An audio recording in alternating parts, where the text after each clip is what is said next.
Halo semuanya, pada kesempatan kali ini, kelompok kami yang merupakan kelompok 10 dari kelas Niaga A akan memaparkan materi selanjutnya dari mata kuliah perilaku administrasi, yaitu konflik dan negosiasi dalam berorganisasi. Sebelum itu, perkenalkan nama saya Indis Kanafla dan kedua teman saya Dino Adamutar dan Khalisa Katrunada yang juga akan menjelaskan mengenai materi ini. Semoga materi ini dapat dipahami dengan baik dan selamat menyaksikan. Halo teman-teman semua, semoga kalian semua selalu sehat ya. Oke, di sini saya Dinul Adha Muhtar akan membahas materi tentang konflik. Sebelum kita membahas lebih jauh tentang konflik, ada baiknya kita memahami pengertian konflik itu terlebih dahulu. Konflik itu sendiri berasal dari bahasa Latin, yaitu confligo, yang terdiri dari dua kata, yakni con, yang berarti bersama-sama, dan confligo, yang berarti pemogokan, penghancuran, atau bahkan peremukan. Sedangkan di dalam Kamus Besar Bahasa Indonesia atau KBBI, konflik itu mempunyai arti pertentangan atau percekcokan. Nah, konflik itu sendiri bisa terjadi antara manusia dengan manusia dengan organisasi, bahkan organisasi dengan organisasi. Dalam konteks organisasi, istilah konflik ini dikenal menjadi konflik organisasi. Nah, itu tadi adalah pengertian konflik secara terminologi. Kemudian, apa sih konflik secara definisi itu? Konflik secara definisi yang pertama adalah menurut Stephen P. Robbins, mengatakan bahwa konflik adalah suatu proses yang dimulai apabila satu pihak merasakan bahwa pihak lain telah mempengaruhi secara negatif atau akan segera mempengaruhi secara negatif pihak lain. Kemudian pengertian yang lain menurut Alabanes dalam Nimron 1996 mengartikan konflik sebagai kondisi yang dipersepsikan ada di antara pihak-pihak atau lebih merasakan adanya ketidaksesuaian antara tujuan dan peluang untuk mencampuri usaha pencapaian tujuan pihak lain. Jadi, kesimpulannya kalau kita melihat dari definisi-definisi tersebut mengenai konflik, dapat kita simpulkan bahwa konflik itu adalah adanya ketidaksepakatan antara dua pihak atau lebih untuk mencapai tujuan tertentu. Kemudian di dalam konflik itu sendiri dikenal dua konsep tentang konflik. Yang pertama adalah konflik fungsional dan yang kedua adalah konflik disfungsional. Konflik fungsional adalah konflik yang mendukung pencapaian tujuan organisasi dan memperbaiki kinerja organisasi. Kelompok fungsional ini sifatnya konstruktif dan membantu dalam meningkatkan kinerja organisasi. Kemudian, yang kedua adalah konflik disfungsional. Konflik disfungsional adalah konflik yang merintangi pencapaian tujuan kelompok. Konflik disfungsional dapat diartikan setiap konfrontasi atau interaksi di antara kelompok yang merugikan organisasi atau menghalangi pencapaian tujuan organisasi. Contoh dari konflik ini adalah adanya dua orang karyawan di dalam satu organisasi yang tidak bisa bekerja sama karena adanya permusuhan yang sifatnya abadi di antara dua karyawan tersebut. Kemudian, di dalam bukunya, Stephen P. Robbins membagi konflik menjadi 3 bagian. Yang pertama ada konflik tugas, yang kedua ada konflik hubungan, dan yang ketiga ada konflik proses. Yang pertama konflik tugas, yaitu konflik atas isi dan sasaran pekerjaan. Yang kedua, konflik hubungan, yaitu konflik berdasarkan hubungan antar personal. Yang ketiga, konflik proses, yaitu konflik atas cara melakukan pekerjaan. Selanjutnya adalah materi tentang pandangan-pandangan di dalam konflik. Terdapat 3 pandangan atau 3 perspektif di dalam konflik. Yang pertama, pandangan tradisional. Yang kedua, pandangan hubungan manusia. Dan yang ketiga, pandangan interaksionis. Yang pertama, pandangan tradisional. Di dalam pandangan ini, konflik sebagai sesuatu hal yang negatif, menimbulkan kerugian, bahkan kerusakan. Atau seringkali konflik ini disamakan dengan kekerasan. Penyebab dari munculnya pandangan ini karena konflik ini disebabkan oleh suatu hasil disfungsional karena kurangnya komunikasi, kepercayaan, dan keterbukaan antara anggota, serta kegagalan manajer dalam memberikan aspirasi kepada anggotanya. Pandangan yang kedua adalah pandangan hubungan manusia. Di dalam pandangan hubungan manusia ini, konflik merupakan hal yang wajar terjadi secara alamiah dan tidak dapat dihindari dalam organisasi. Kenapa sih pandangan ini bisa muncul? Pandangan ini muncul karena sifat, pandangan, dan pemikiran manusia berbeda antara satu dengan yang lainnya. Sehingga konflik dapat terjadi kapanpun karena adanya perbedaan pandangan atau pendapat antar anggota itu sendiri.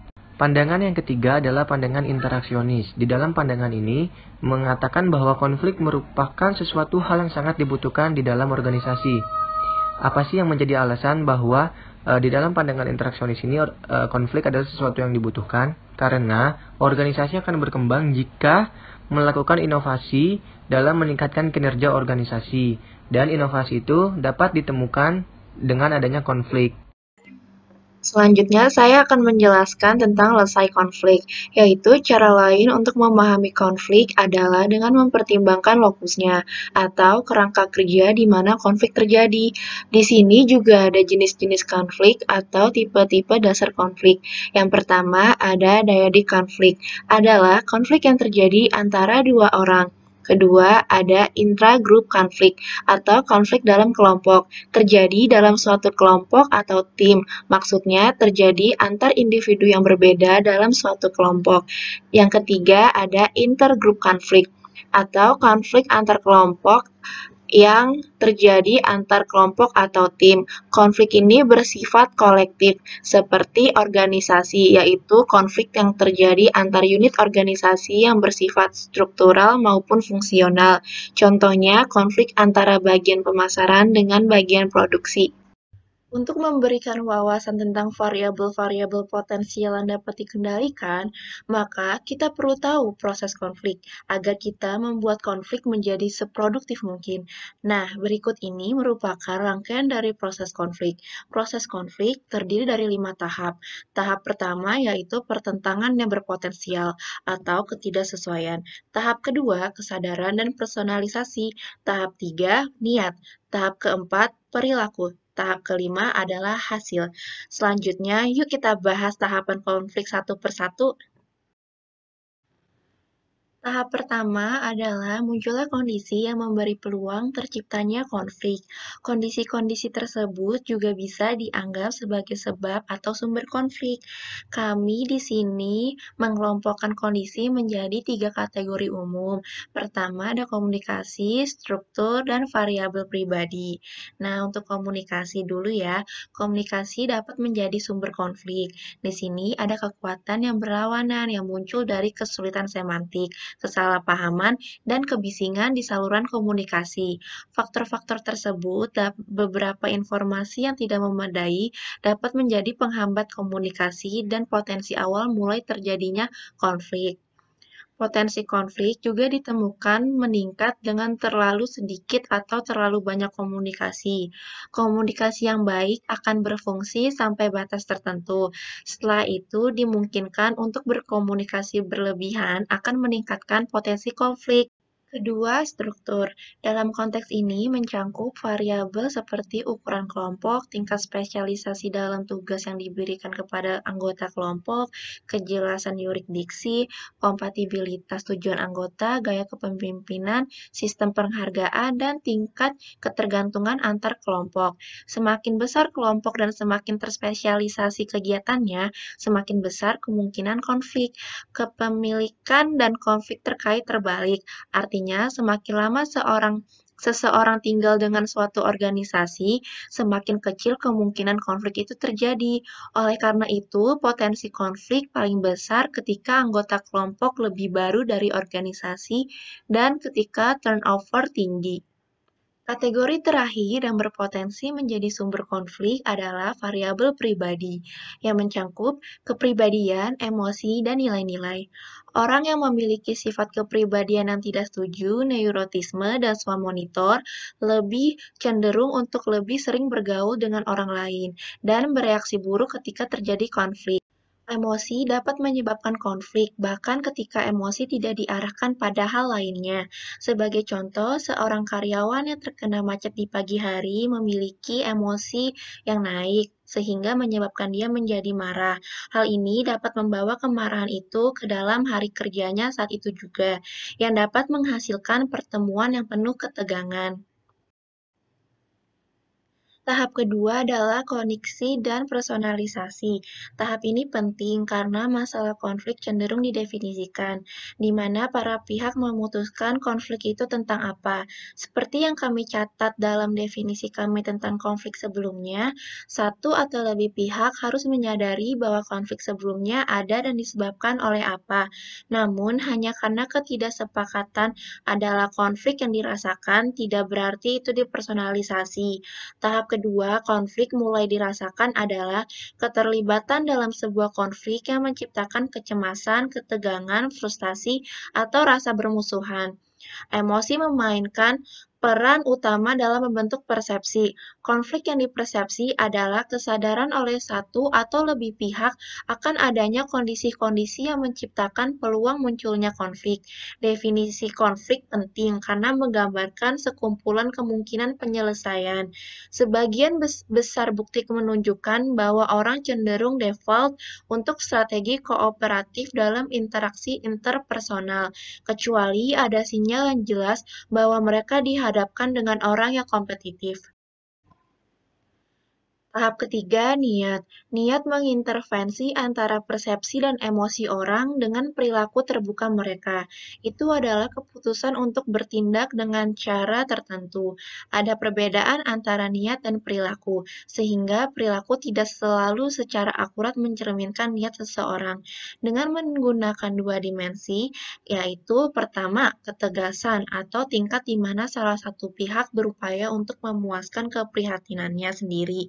Dan kedua, sikap kooperatif, sejauh mana salah satu pihak berupaya memuaskan keprihatinan pihak lain. Kita dapat memprediksi niat seseorang dengan cukup baik dari kombinasi karakteristik intelektual dan kepribadian, sehingga kita dapat mengidentifikasi 5 niat yang saling bertentangan. Pertama, ada bersaing atau competing, yaitu asertif, dan tidak kooperatif. Maksudnya, bersaing memunculkan upaya aktif untuk bersaing dengan anggota tim, dan upaya individu yang lebih besar untuk mencapai tujuan tanpa bekerja bersama.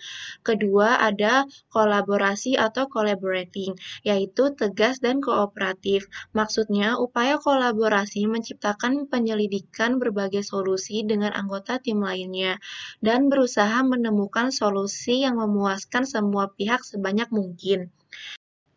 Ketiga, ada avoiding atau menghindari, yaitu penghindaran terlihat dalam perilaku seperti penolakan untuk membahas masalah dan pengurangan dalam upaya menuju tujuan kelompok.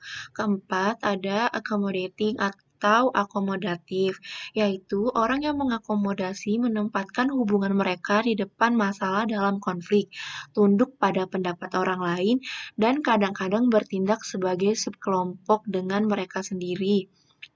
Dan berkompromi atau compromising yang selanjutnya. Maksudnya, ketika orang berkompromi, mereka berdua berharap dan memang mengorbankan bagian dari kepentingan mereka. Berharap bahwa jika semua orang melakukan hal yang sama, sebuah perjanjian akan tersaring.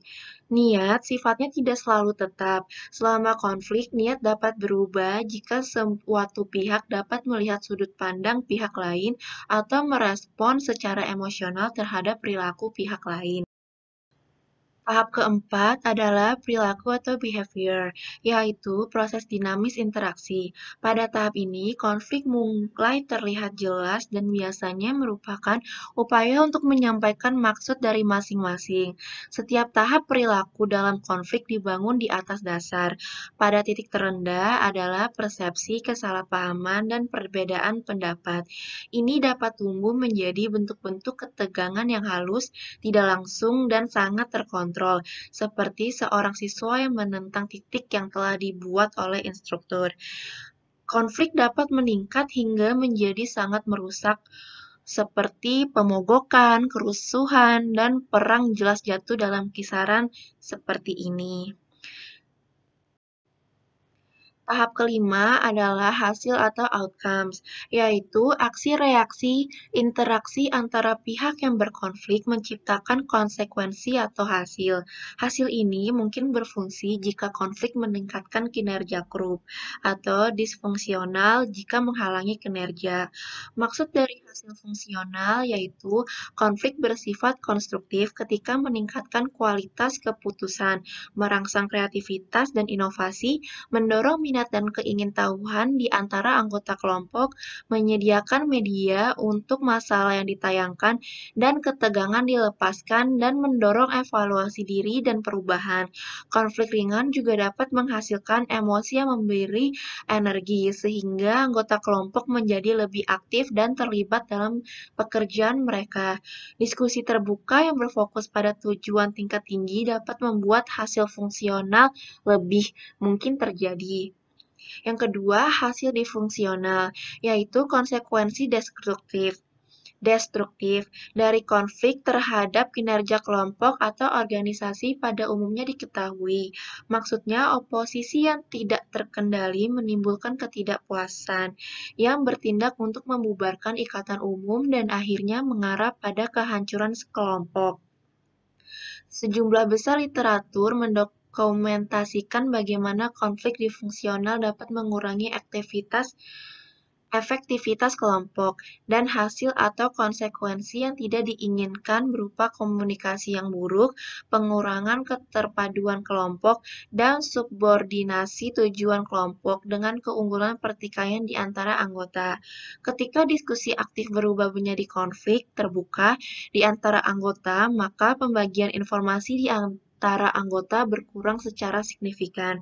Dan pada titik ekstrim, konflik mungkin dapat membuat fungsi kelompok berhenti dan mengancam kelangsungan hidup kelompok. Oke, selanjutnya adalah materi tentang negosiasi. Negosiasi menurut Stephen P. Robbins di dalam bukunya adalah sebuah proses di mana dua pihak atau lebih melakukan pertukaran barang atau jasa dan berupaya untuk mensepakati nilai tukarnya. Kemudian, pengertian negosiasi menurut Ivan Šević adalah sebuah proses di mana dua pihak atau lebih yang berbeda pendapat berusaha mencari kesepakatan. Dapat kita simpulkan bahwa negosiasi itu adalah sebuah proses di mana dua belah pihak atau lebih mencari kesepakatan karena adanya perbedaan pendapat di antara kedua belah pihak tersebut. Selanjutnya adalah materi tentang strategi tawar-menawar dalam negosiasi. Yang pertama ada strategi distribusi. Dalam strategi ini dikatakan bahwa negosiasi terjadi dalam bentuk sebuah permainan yang nilai totalnya adalah 0. Artinya, apapun yang terjadi dalam organisasi, pastilah salah satu pihak akan menang dan yang pihak lain akan kalah. Maka dapat dikatakan dengan strategi distribusi ini akan menciptakan win-loss solusi. Kedua adalah strategi integratif. Strategi integratif adalah strategi yang menggunakan pendekatan sama-sama menguntungkan. Strategi integratif adalah strategi yang menggunakan pendekatan penjumlahan positif. Artinya, situasi penjumlahan positif adalah pendekatan di mana setiap pihak mendapatkan keuntungan tanpa harus merugikan pihak lain. Makanya, dari strategi integratif ini akan menciptakan sebuah win-win solution dalam sebuah konflik. Selanjutnya, saya akan menjelaskan mengenai proses dari negosiasi. Dalam melakukan kegiatan negosiasi, perlu adanya rangkaian proses dan langkah-langkah yang diikuti oleh seorang negosiator atau orang yang ingin melakukan negosiasi agar prosesnya dapat berjalan dengan efektif. Proses pertama yang perlu dilalui adalah preparations and planning.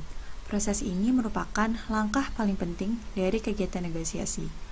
Sebelum melakukan negosiasi, seorang negosiator perlu menyiapkan berbagai hal terkait topik ataupun konflik yang akan dibicarakan. Seperti misalnya, apa akar dari konflik yang terjadi? Kemudian bagaimana bisa konflik tersebut dapat berakhir hingga harus dilakukannya negosiasi? Apa tujuannya dilakukan negosiasi? Atau apa yang menuntun dan mendasarinya? Serta siapa saja yang terlibat maupun informasi-informasi lain terkait topik pembicaraan. Setelah mengumpulkan berbagai informasi tersebut, maka negosiator akan mampu mengembangkan strategi untuk melakukan negosiasi. Selain itu, negosiator juga perlu menentukan yang disebut dengan BATNA atau Best Alternative to a Negotiated Agreement. BATNA akan menentukan nilai terendah dari hasil akhir proses negosiasi. Dalam arti lain, BATNA merupakan alternatif-alternatif yang akan dilakukan bila negosiasi tidak mencapai kesepakatan atau gagal tanpa adanya keputusan. Langkah kedua adalah Definition of Ground Rules. Setelah membangun strategi dari informasi dan penyusunan BATNA, maka negosiator akan siap untuk menentukan aturan dasar dari negosiasi yang akan dilakukan dengan lawan bicara. Aturan-aturan dasar tersebut dapat berupa siapa yang akan melakukan negosiasi, di mana tempat negosiasi akan diselenggarakan, apakah ada pembatasan waktu bila diperlukan, seberapa jauh cakupan permasalahan yang dapat dibicarakan, dan apabila negosiasi menemukan jalan buntu, apakah ada prosedur tertentu untuk menanganinya. Nah, di tahap ini, para negosiator akan bertukar tuntutan atau posisi awal dari mereka melakukan negosiasi. Selanjutnya yaitu proses clarification and justification. Pada tahap ini, para negosiator harus mampu memperkuat, memperjelas, mendukung, dan membenarkan tuntutan-tuntutan asli mereka. Proses ini dijadikan sebagai kesempatan untuk menginformasikan satu sama lain terkait pertimbangan masing-masing. Di tahap ini juga, masing-masing pihak yang bernegosiasi akan memberikan argumen tertentu yang dapat membantu dan mendukung posisinya saat ini. Selanjutnya yaitu tahap bargaining and problem solving. Pada dasarnya, inti dari proses negosiasi adalah memberi dan menerima yang sebenarnya dalam mencoba untuk membagi kesepakatan dan tawaran yang tepat bagi kedua belah pihak. Disinilah masing-masing pihak tersebut akan memberikan konsesi atau hak-hak tertentu antar satu dengan yang lainnya untuk mencapai kesepakatan. Proses yang terakhir adalah closure and implementation. Setelah adanya keputusan yang disepakati dari bargaining and problem solving tadi, maka para negosiator perlu mengembangkan dan mengimplementasikannya lebih lanjut terkait prosedur yang telah ditentukan. Hal ini tentu disertakan dengan pengawasan atas keputusan yang diambil. Para negosiator akan saling menyatukan informasi dan memformulasikan hal-hal tersebut hingga menjadi suatu keputusan yang dapat ditandai dengan saling berjabat tangan dan atau menandatangani kontrak. Selanjutnya, ada individual differences in negotiation effectiveness atau perbedaan individu dalam keefektifan bernegosiasi. Hal ini berbicara mengenai apakah ada orang yang lebih baik dalam bernegosiasi daripada orang lainnya. Ketika berbicara tentang pengaruh dari seorang individu dalam bernegosiasi, maka terdapat 4 faktor yang mempengaruhinya, yaitu personality traits atau kepribadian, moods and emotions atau perasaan dan emosi, culture atau budaya, dan gender.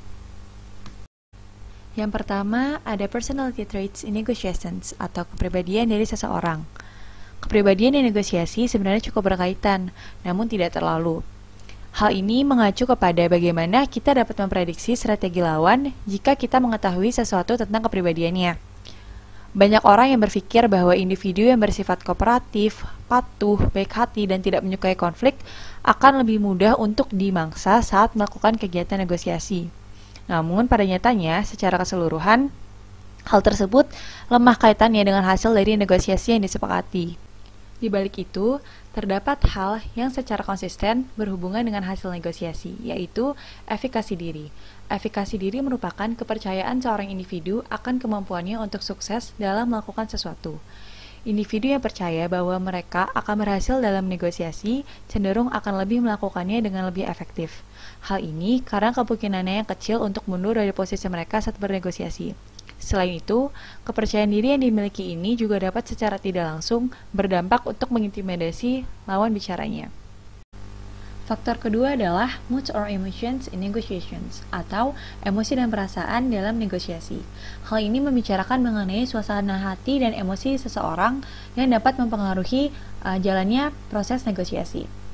Seorang negosiator dapat menunjukkan kemarahan ketika sedang melakukan negosiasi hanya jika mereka memiliki setidaknya kekuatan yang sama besarnya dengan lawan bicaranya. Namun, jika negosiator tersebut memiliki kekuasaan yang lebih sedikit atau mungkin lebih rendah, maka kemarahan yang ditunjukkan tadi malah akan memancing reaksi yang lebih keras dari lawannya. Selanjutnya adalah culture in negotiations atau budaya dalam negosiasi. Di sini kita membicarakan mengenai faktor budaya dalam proses negosiasi.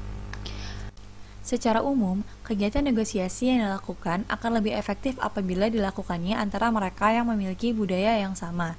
Sebagai contoh, seseorang yang berasal dari Jakarta cenderung akan melakukan negosiasi yang lebih baik dengan seseorang yang juga berasal dari Jakarta, daripada orang-orang yang mungkin berasal dari Jawa Tengah, Jawa Timur, dan lain sebagainya.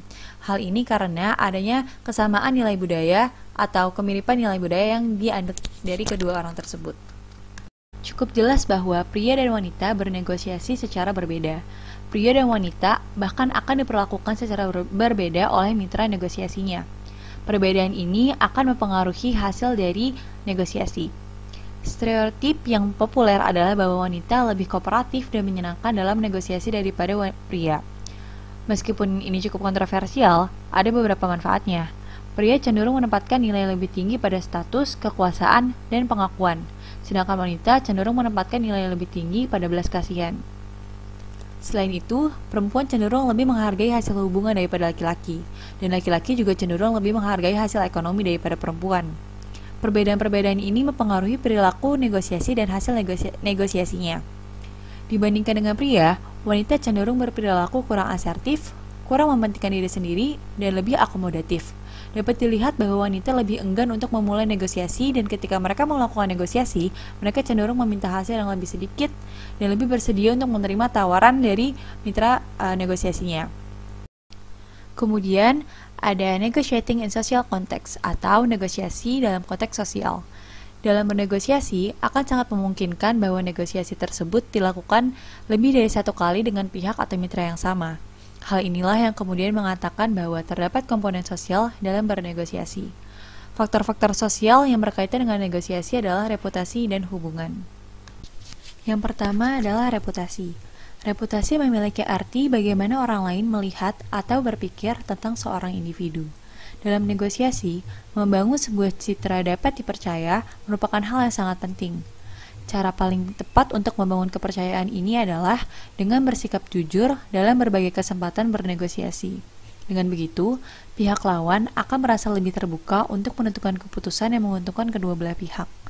Karakteristik yang dapat membantu seseorang untuk membangun kepercayaan adalah kompeten dan integritas.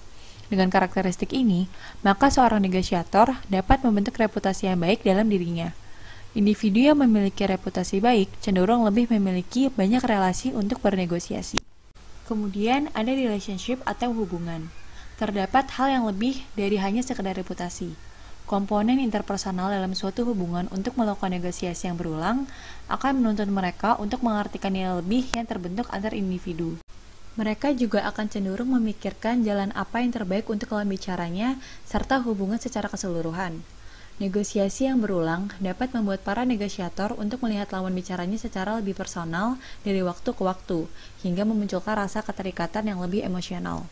Selain itu, negosiasi yang berulang juga membuat pendekatan integratif yang lebih efektif karena adanya kepercayaan dan ketergantungan yang sudah terbangun. Kemudian ada third party negotiations atau pihak ketiga dalam negosiasi.